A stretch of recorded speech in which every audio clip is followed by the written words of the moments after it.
Do you know that white people used to eat black people? Yeah, literally eat them for food. Like Sunday dinner with a side of collard greens and some seasoned black soul. Mhm. They used to eat us. They used to eat us. Yes, white people used to eat black people, but not only that, they also used to use our flesh for furnitures and shoes and other types of materials. We were white people's food and furnitures and other types of materials and shite. Yes, we were. Which oppression was worse, the oppression of women or the oppression of African Americans or blacks? They used to eat us. Wait, what? Eat? African Americans were eaten. Do they not teach this? They were Whoa, eaten. whoa. You Turned think into there was furniture? widespread cannibalism in the United States in like the So a group of black women went on whatever podcast for some kind of debate. I'm guessing these women were feminists advocating women's rights, even though I can't think of any rights that women don't have in today's day and age. But anyway, they still went to, bemoan women's rights. Now, the host of the whatever podcast, trying to ascertain which struggle, phantom struggle, is more important to these women, asked them a very ordinary question, comparing the oppression of African Americans to that of women. Now, their answer to that particular question is going to absolutely keep you wondering if these people are living in a different universe, because I'm still reading from the effects of that particular answer. Here, take a listen. Which oppression was worse, the oppression of women or the oppression of African Americans or blacks? They used to eat us. Wait, what? Eat? African Americans were eaten. Do they not teach this? They were eaten. You Turned think into there was furniture? widespread cannibalism in the United States in like This was with a specific lady in New Orleans, and she I know who you're talking about. Wait, hold on. One example of cannibalism is not evidence of widespread. They used to skin us and make leather out of it. Why is that even a question? Why is that even a question? Lady, you are pulling facts from your behind and you are asking, why is that even a question? Oh my goodness. I think he's saying because you're only pointing to one example. It's not one example. Christopher Columbus wrote about eating children. Christopher Columbus is a cannibal now? Christopher Columbus wrote about eating shit, but does that mean he wrote about him eating shit? Ignorance is bliss. It's not one example. Christopher Columbus wrote about eating children. Christopher Columbus is a cannibal now? Yes, he literally has journals of eating children. That is Whoa, I don't know. We gotta fact check this.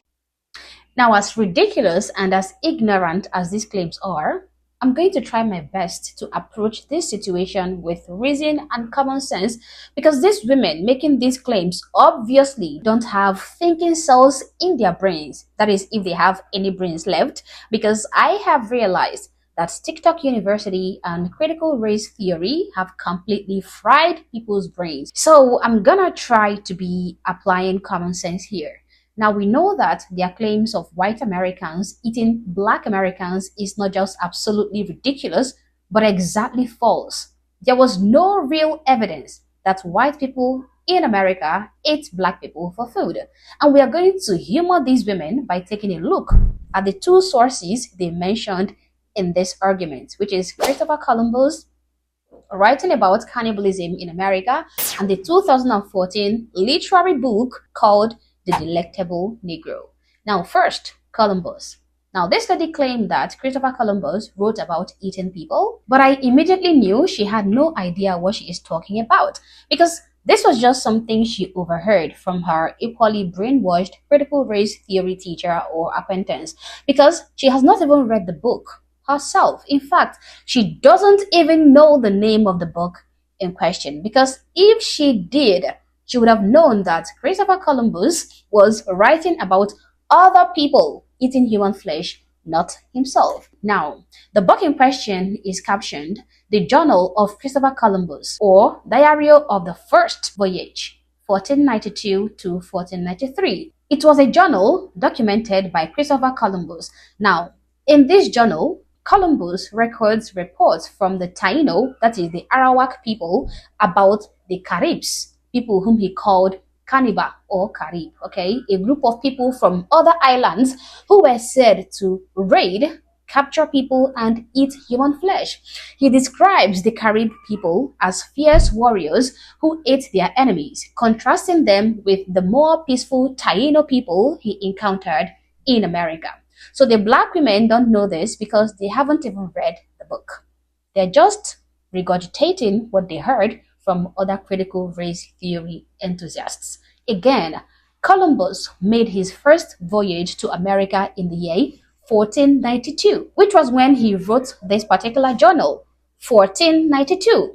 He died in 1506. Now, African Americans descend from West African slaves traded centuries later, centuries after Columbus was dead, particularly in the year 1619. So you see, African slaves were brought in 1619. Christopher Columbus died in 1506. He did not even get to see the African slaves. The timelines, the geography, the facts do not match. Accusing Columbus of feasting on African slaves is like blaming Vikings for texting and driving when they don't even know what a cell phone is or what a car is made of. So, first argument debunked. Now, over to the second hilarious fact. The book, The Delectable Negro.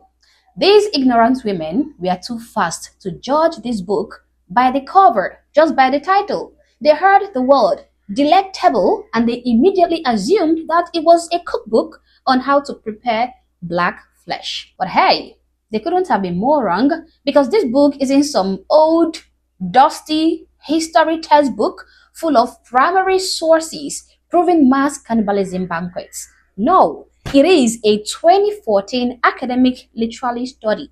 It was just written in 2014, guys, very, very recently. So imagine how accurate anything written in this novel can be. And did I mention that it was a literary book? Literary book written by somebody Woodard, okay? Now, Woodard dives into slave narratives, WPA interviews, runaway ads, and, literature from folks like Frederick Douglass, Harriet Jacobs.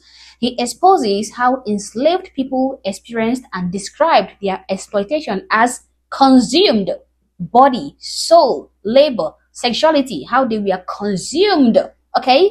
The book is, about power, desire, and how slavery turned black people into consumable commodities in every way except routine dinner. So the delectable in the title is totally metaphorical. It doesn't mean literally eating or ingesting bodies of black people.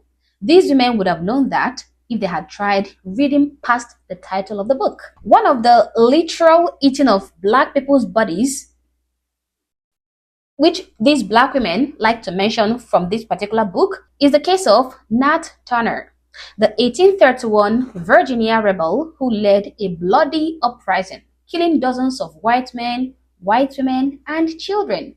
Now, after this Nat was captured and hanged, white authorities did not just sit around a dinner table and ingested his flesh. No, what they did was humiliate his corpse as warning to other slave rebels. By dissecting his body, they skinned him for souvenir purposes, made medical grease out of his skin, a grotesque folk remedy, I agree, and they turned his bones into trophies passed down as heirlooms. Disgusting, yes, I know. Absolutely disgusting. But that was barbaric power move after a revolt that terrified the whole of the South and quelled further rebellion from the slaves. And mind you, these stories that were written in the book were not verified at all. Most of them were just gossips and folklores. There was no evidence to back up these stories in the book. But even if there were, it was an extremely rare occurrence. It was not widespread practice. It wasn't commonplace. It was exceedingly rare, okay? Maybe even never happened the way it was narrated. So the skinning of Nat Turner was just a show of power from the white authorities back then, trying to discourage the slaves from rebellion. And also, that one incident doesn't prove that the claim that white people were eating black slaves back in the day was true. Now, I perfectly agree that slavery was horrible. I used to say this. Slavery is brutal. It was brutal, and I wish it never happened, right? But I also understand that slavery happened everywhere on the planet, okay? It was going on internally in Africa, going on externally in Africa too, between the Arabs, and the Africans. It was happening in the Asia, Australia, Europe, North America, South America, both internally and externally. Maybe even snows we are enslaving each other in Antarctica back then. Slavery was the norm back then. The world was evolving. It was just, developing. It was the survival of the fittest. But we don't have to start cooking up stories from the thin air to paint white people as the devil, even when they were the ones who finally ended up in this slavery. Trust me, when it comes to cannibalism, you don't want to hear about actual historical incidents from places like Africa, from Asia, and other parts of the world that would make you swoon. Actual incidents that would keep you awake for many nights. So please, let us stop taking the copium. Start reading some actual books instead of regurgitating fallacies you heard from people around you. Stop believing everything that supports your narrative until you make proper research. And no, they were not eating us and using our bodies for furniture like these women claim. Those were just folk stories turned history lessons. Please, please, dear people, dear black people specifically, enough with the absurd facts. Okay, let's get our informations right. But as always, guys, these are my thoughts and my opinions. Please feel free to share yours in the comment section below, but do so respectfully. Also, if you're not subscribed to the channel, honestly, I don't know what you're waiting for. Subscribe to the channel. Like and share this video to keep people informed, and consider joining my membership or buy me a coffee if you like, as a way of supporting the channel. Thank you for watching this video, and I hope to catch you on the next one. For now,